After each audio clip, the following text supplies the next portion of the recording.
नमस्कार दोस्तों। तो कैसे हैं आप सभी लोग। आई होप आप सभी लोग बहुत बहुत अच्छे होंगे। Welcome back to my channel Aware Pharma. और आज हम इस वीडियो के अंदर डिस्कस करने वाले हैं हमारा most important topic ICD-10 series में प्रेगनेंसी विद कॉम्प्लिकेशन, जिसको हम OB ऑब्स्टेट्रिशियन के नाम से भी जानते हैं। ये टॉपिक ओ सीरीज़ के अंदर कवर होता है, जो कि मोस्ट इम्पॉर्टेंट टॉपिक है ICD-10 CM बुक का। ठीक है, तो स्टार्ट करते हैं आज की वीडियो। ये टॉपिक बहुत इंटरव्यू और CPC exam point of view के लिए भी मोस्ट इम्पोर्टेंट है। तो वो सीरीज़ देखिए, अगर कोई पेशेंट है वो प्रेग्नेंट है, या तो उसको कॉम्प्लिकेशंस होगी या उसे कॉम्प्लिकेशन नहीं होगी, तो इसके बेसिस पे हमें कोड करना रहेगा। तो प्रेगनेंसी रिलेटेड ICD-10 कोड्स को हम हमेशा प्राइमरी डायग्नोसिस कोड करेंगे। ठीक है, अगर कभी भी कोई पेशेंट आता है, उसको प्रेगनेंसी रिलेटेड कंडीशन है, तो उस पेशेंट का जो हम जब कोड करेंगे तो प्राइमरी डायग्नोसिस हम हमेशा प्रेगनेंसी वाले कोड को देंगे। 3 कैटेगरीज में प्रेगनेंसी के कोड को डिवाइड किया गया है। पहला कि प्रेग्नेंट है पर उसे कोई कॉम्प्लिकेशंस नहीं है, मतलब किसी भी तरीके की परेशानी नहीं है, तो हम Z34 और Z36 सीरीज़ को हम कोड करेंगे, जो हमने पोस्ट स्टेटस जेड कोड में पढ़ा था। सेकेंड है प्रेग्नेंट लेडी है पर उसको कॉम्प्लिकेशन नहीं है, पर प्रीवियस प्रेगनेंसी में उसको कॉम्प्लिकेशंस थी, परेशानी थी, तो उसमें हम high risk pregnancy O09 code करते हैं।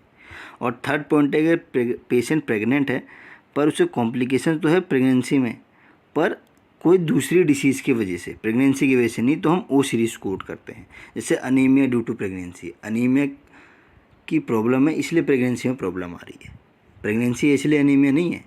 एनीमिया की प्रॉब्लम उनको पहले से है, अब प्रेगनेंसी के दौरान उनको अनीमिया की वजह से प्रॉब्लम हो रही है, तो उसमें हम O सीरीज़ को कोड करते हैं।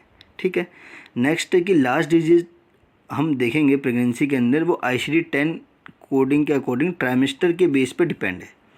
ठीक है, अब ट्राइमेस्टर से हम कैसे समझे, ट्राइमेस्टर आप समझिए गेस्टेशनल वीक। ठीक है, देखिए टोटल जो है from first trimester to till the delivery, total जो है वो डिफरेंट ट्राइमेस्टर में जो है प्रेगनेंसी को डिवाइड किया गया है। तो पहला ट्राइमेस्टर आता है 0 to less than 14 weeks. 14 week से कम को हम फर्स्ट ट्राइमेस्टर में कंसीडर करते हैं 3 मंथ्स, यानी कि सेकेंड ट्राइमेस्टर तब स्टार्ट होता है 14 weeks to less than 28 weeks, यानी कि 28 वीक से कम होना चाहिए, यानी कि 7 मंथ्स अप्रोक्स। और थर्ड ट्राइमेस्टर जब आता है 28 वीक से टिल डिलीवरी तक। साथ ही हमें एडिशनल कोड का भी ध्यान रखना है, जैसे Z3A.XY हम जो है ट्राइमेस्टर के लिए कोड करते हैं अलॉन्ग विद O सीरीज़। तो उसमें XY क्या रिप्रेजेंट करता है कि कितने नंबर ऑफ वीक्स जो है पेशेंट प्रेग्नेंट है, यानी कि ट्राइमेस्टर शो करता है।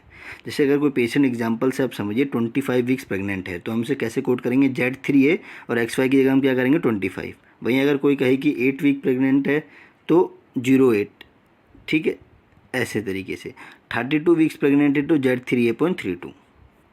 नेक्स्ट है, अगर पेशेंट प्रेग्नेंट है और उसकी जो एज है वो 35 या उससे ज़्यादा है, तो हमें एल्डरली ग्रेविडा का कोड भी देना होता है। अगर पेशेंट प्रेग्नेंट है अर्ली एज में, यानी कि बिफोर 16 ईयर्स, तो उसमें हम यंग प्राइमरली ग्रेविडा का कोड देते हैं। ये हमें एज भी चेक करनी होगी। You need to check high risk category O09 for this codes.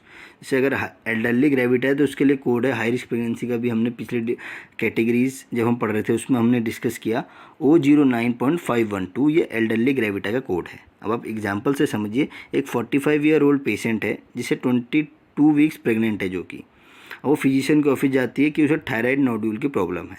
तो पहला जो हम कोड देंगे वो थायराइड नोड्यूल किस डिसऑर्डर के अंडर कवर होता है, एंडोक्राइन डिसऑर्डर के अंदर, तो O99.282 कोड हो गया प्रेगनेंसी कॉम्प्लिकेटेड एंडोक्राइन।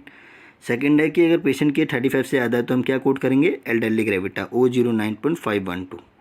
फिर थायराइड नोडल का जो कोड है E04.1, और लास्ट में जो गेस्टेशनल वीक जो भी हम डिस्कस कर रहे थे Z3A.422, क्योंकि पेशेंट जो है 22 वीक्स प्रेग्नेंट है। ठीक है, तो ऐसे हमें कोड करना है। तो ये था जो है मोस्ट इम्पॉर्टेंट टॉपिक, प्रेगनेंसी का बेसिक इंट्रोडक्शन था। आगे की वीडियो में वो और जो जनरल गाइडलाइंस है वो हम डिस्कस करेंगे। इस वीडियो का जो PDF लिंक है मैंने डिस्क्रिप्शन में आप लोगों के साथ शेयर कर दिया है, आप वहाँ से डाउनलोड कर सकते हैं। आप हमारे टेलीग्राम चैनल्स अवेयर फार्मा पे विजिट कर सकते हैं। पूरी ICD-10 सीरीज़ की हर एक टॉपिक की सेपरेट वीडियो है, वहाँ जाके आप इजी लैंग्वेज के अंदर समझ सकते हैं। ठीक है, आगे हम डिस्कस करेंगे फार्मा स्टूडेंट्स के लिए। एक तो जो बी फार्म स्टूडेंट्स हैं उनके लिए भी मोस्ट इम्पॉर्टेंट वीडियोस आने वाली हैं अप टू नवंबर। जो 2 मार्क्स हैं, 10 मार्क्स हैं, 7 मार्क्स के जो क्वेश्चन हैं, प्रीवियस पेपर हैं, वो हम डिस्कस करेंगे। जनरल गाइडलाइंस और गवर्नमेंट एग्ज़ाम की प्रिपरेशन, जो कि आरआरबी का एग्ज़ाम आने वाला है 2025, वो भी हम अपने चैनल के अंदर उसके मोस्ट इंपॉर्टेंट टॉपिक हैं वो हम डिस्कस करेंगे। तो मिलते हैं अगली वीडियो के साथ, तब तक अपने अपने परिवार का बहुत ध्यान रखिएगा। धन्यवाद।